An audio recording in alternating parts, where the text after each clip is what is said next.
Assalamualaikum warahmatullahi wabarakatuh.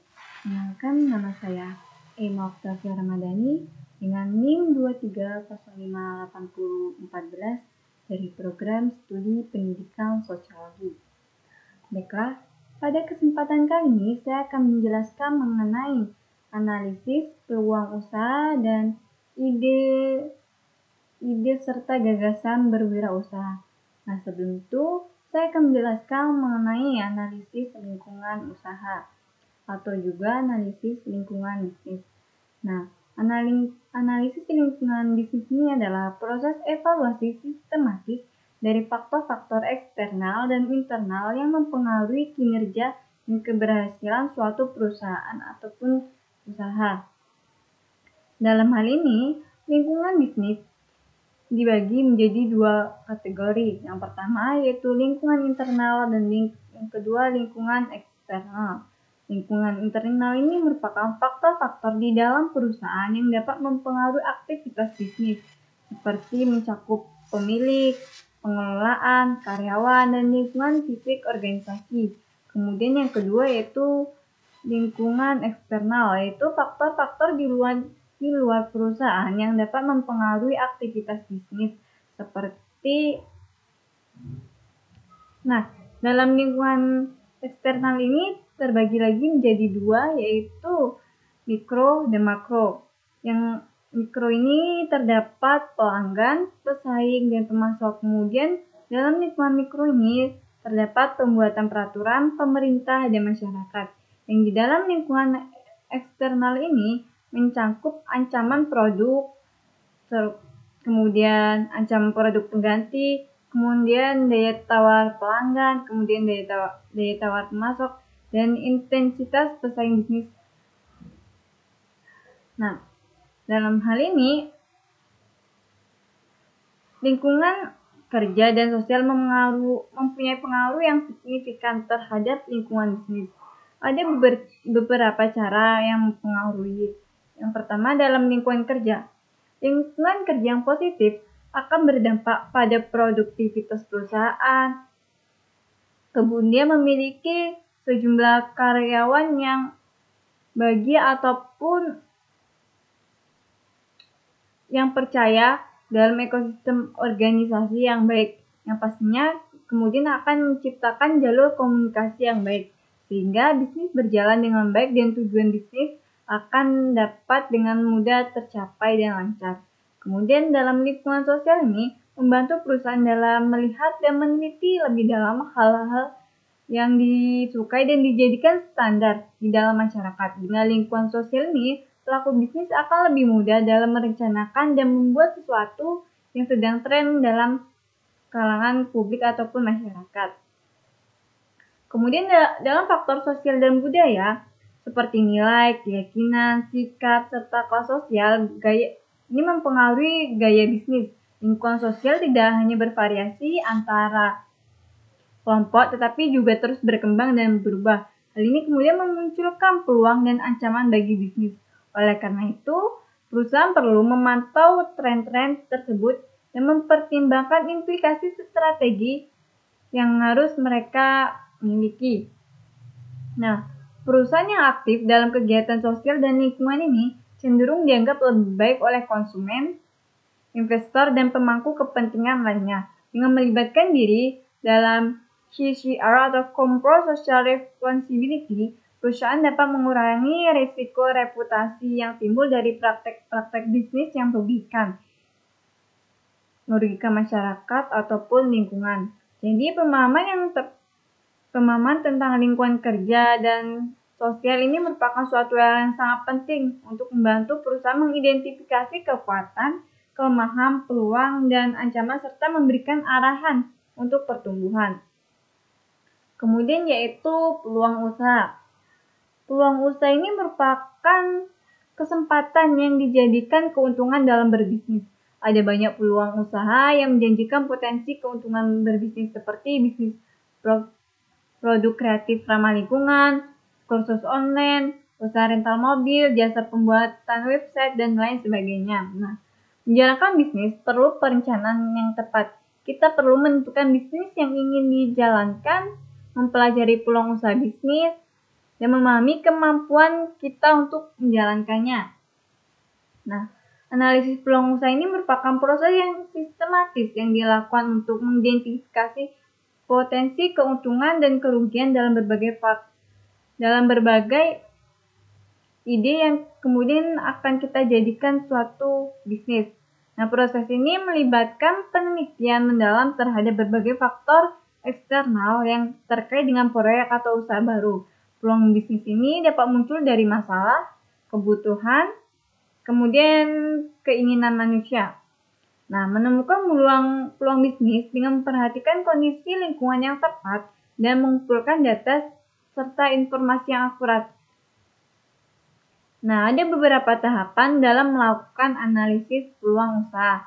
Yang pertama yaitu pemahaman ide usaha. Memahami secara mendalam tentang ide bisnis yang akan kita jalankan sehingga kita bisa mengetahui hal-hal apa saja yang penting dalam bisnis tersebut. Kemudian melakukan analisis pasar, mengetahui kondisi pasar saat ini dan memprediksi perkembangannya untuk kemudian. Nah, dengan melakukan analisis pasar ini, kita bisa mengetahui bahwasanya apakah produk yang akan kita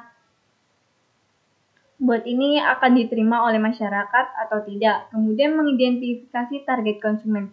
Nah, sebelum menentukan segmen pasar yang akan menjadi target produk atau jasa yang ditawarkan, kita perlu mempertimbangkan nih target konsumen. Konsumen mana yang kita sasarkan, apakah konsumen kelas bawah ataukah konsumen atas. Nah, kemudian yaitu analisis kompetitor. Mempelajari pesaing yang sudah ada di pasar dan mencari celah untuk bersaing. Nah, dengan cara kita mempelajari pesaing, tentu kita akan mengetahui apa yang menjadi kelemahan dari pesaing tersebut dan apa yang menjadi keunggulan.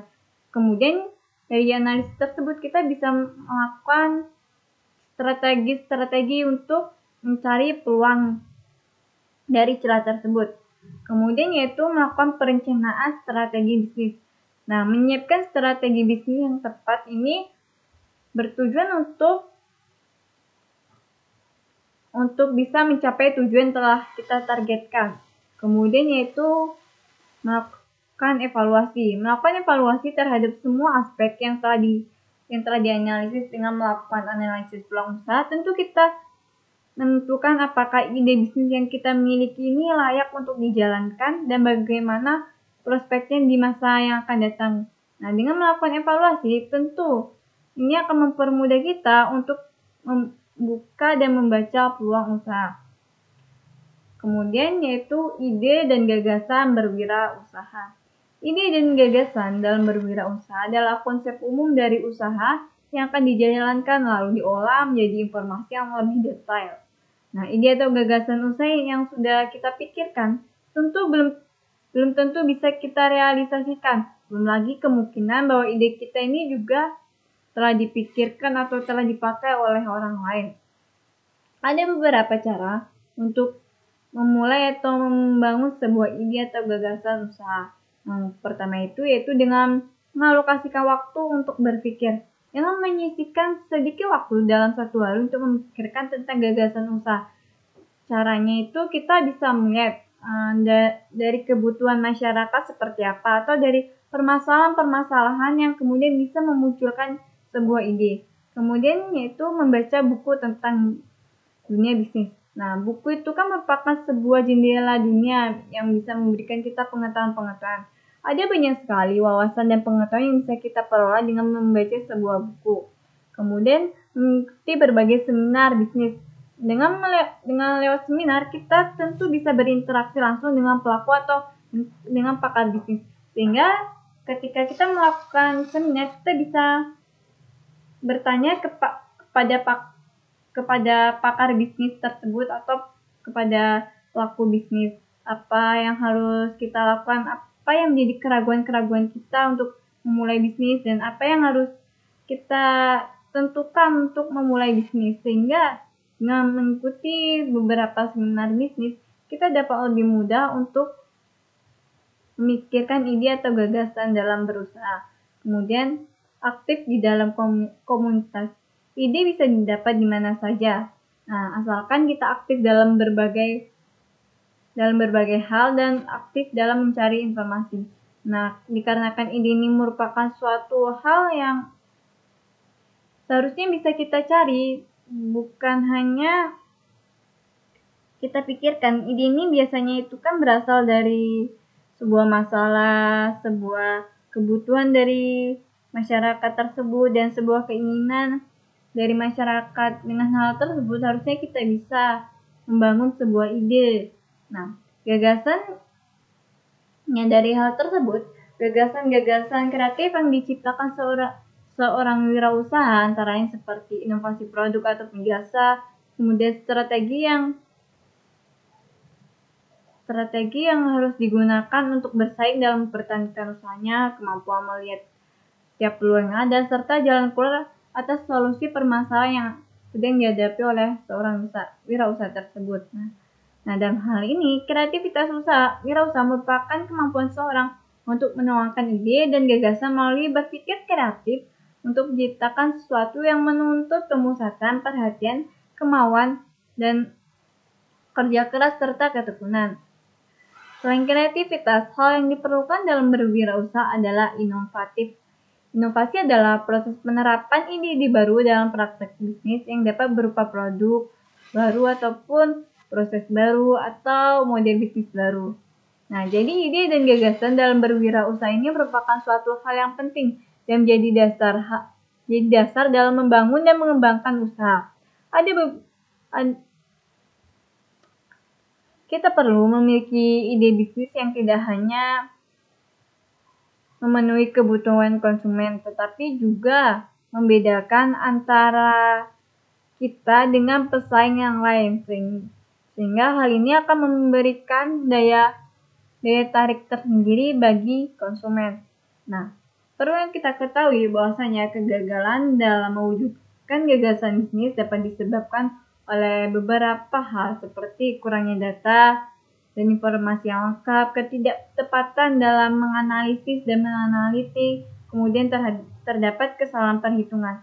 Nah, dalam hal ini penting untuk membangun tim yang memiliki kepercayaan dan visi yang tinggi, tapi juga perlu berhati-hati terhadap kemungkinan adanya unsur kesengajaan yang dapat merugikan bisnis. Beberapa faktor yang menyebabkan kegagalan dalam mewujudkan gagasan bisnis seperti kurangnya data ini, seperti yang telah disebutkan tersebut, itu tentu merupakan suatu hal yang berpengaruh ketika kita ingin membangun usaha bisnis, namun terdapat beberapa hal tersebut, tentu hal ini akan merugikan kita dikarenakan seharusnya kita bisa membangun usaha tersebut, namun karena adanya beberapa faktor tersebut, ternyata kita tidak bisa membangunnya. Nah, itulah tadi penjelasan dari saya. Kurang dan lebih saya mohon maaf. Wassalamualaikum warahmatullahi wabarakatuh.